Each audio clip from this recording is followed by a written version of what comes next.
clips. What kind of world do we live in where a normal, regular girl cannot find just a regular guy out here to date? Because these guys don't want a real woman. They want a fantasy. They want to live in this fake fantasy world. They would rather jack off to some screen, to some robot, rather than actually deal with a real human being and what comes with that. You know why? Because it's easier. And I had a guy in my clinical practice who got involved with the pickup artist community, and he taught me a lot about it. And one of the exercises that their initiates had to do was to go out and ask 50 women for their phone number in one day. And that's a great exercise, and I'm not exposure therapy, approach anxiety. Absolutely. Getting over your fear of rejection, right? Yeah. And 50 times will do that, because you're going to get rejected the vast majority of 50 times. But, likely 50 times. Although generally that wasn't people's experience. You know, if they were even vaguely skilled, they'd at least get a false phone number out of the deal. But then they learned that the rejection wasn't as catastrophic as they thought. But Correct. More importantly, they learned that they could continue moving forward in the face of rejection. The only way a relationship survives is if both sides stop being selfish brats. The moment one leech starts sucking the relationship dry for money, status, or emotional ego boosts without offering anything back, it's not love, it's parasitism. Living with someone like that is soul-crushing, draining, and guaranteed to end in disaster once the patience runs out. I have been so hesitant to post about this for two reasons. Number one, I don't like negativity, and I don't want to be like the bearer of bad news.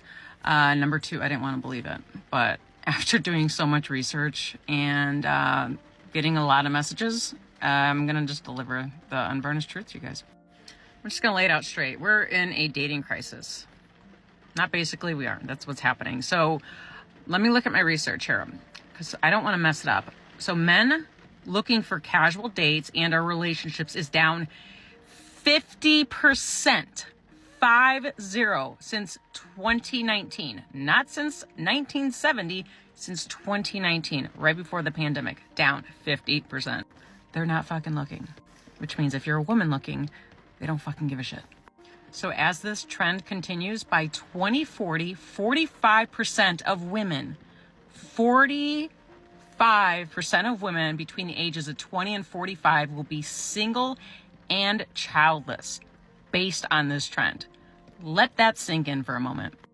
I'm going to talk a lot more about this, so if you're interested in this topic, hit the follow button, because I've got a lot more of information, a lot more to share with you guys. I don't want people being stuck single. Women are the most depressed demographic in America right now is 45 and over single women. So I don't want a bunch of women to end up 45 plus single and fucking wondering why. Why am I 45 plus single? You know, I've been happy this whole time. I've been going on these vacations and having sex with all these guys. Why the fuck did I lose? I did everything right. I did what feminism and what all my girlfriends told me to do, and I'm sad now. So I like to do this show because I want to show y'all there is a whole other side of things. Feminism does lie to you. Your homegirls are lying to you to try to keep you single because misery loves company. I just want y'all to know the truth and what men really want.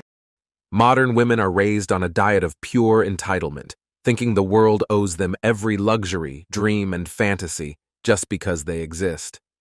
Most young women today are deluded, woke, man-hating feminists who swear they don't need a man until they hit their mid-30s, realize they're invisible, and start throwing tantrums when no guy wants to even glance in their direction.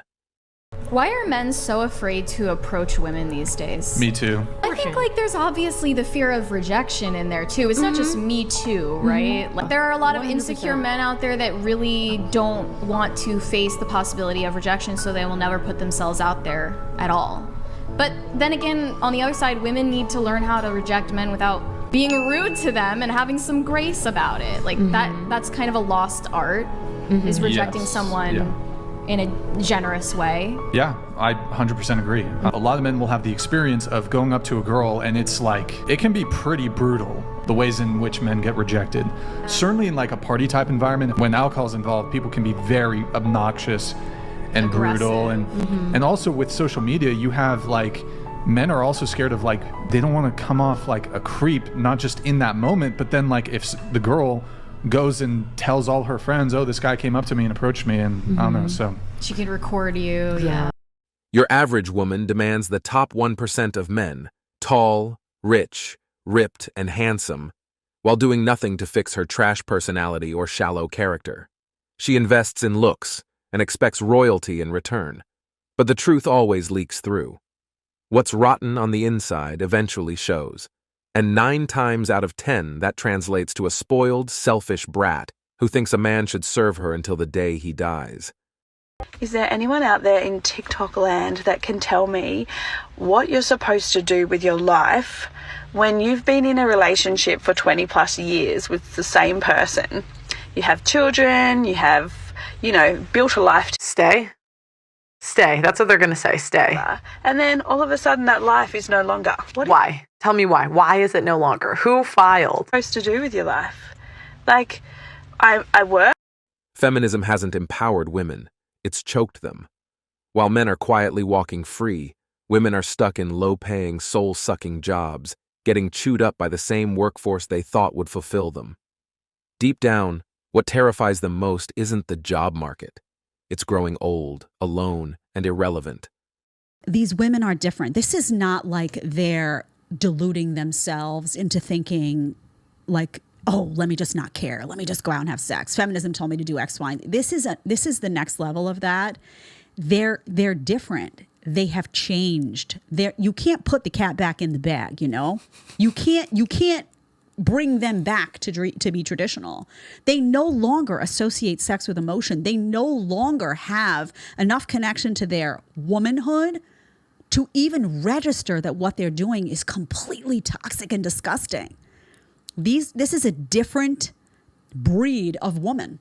Most women can't handle this truth, not because it's wrong, but because they've been brainwashed since birth. Schools, media, and Hollywood sold them the dream of career, casual sex, and solo freedom while whispering, you can settle down later. What they didn't tell them is that later usually means washed up and bitter, with no real partner, no kids, and no peace. And then complaining that they're not getting enough of the man's money. And you're like looking at her like, you dingbat. First of all, nobody wants you out here on the dating market. I hate to break it to you. Like, what? Like, you FOMO'd at 50 and you got kids. Like, don't nobody want you. And then on the other side, it's like, you would have had more money if you stayed with him. Okay? If you file for divorce and you don't get a payout, the only people that are going to be advocating for you and being like, no, you need to take him, sis. Get him for everything. Like, those are some toxic women. Like, probably narcissistic women. This social engineering is toxic. Modern women who fall for it will defend it like a religion.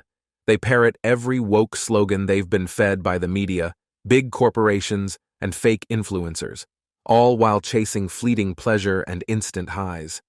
They crave luxury, success, and flawless men, yet bring nothing but filtered selfies and an empty personality to the table.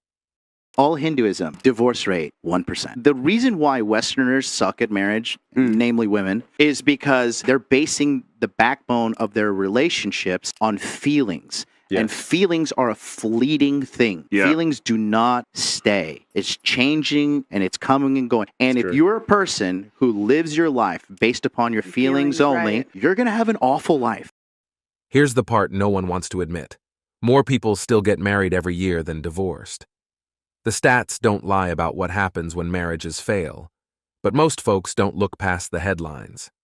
Half of first marriages end? Sure. But second and third ones crash even faster, because people keep repeating the same dumb mistakes.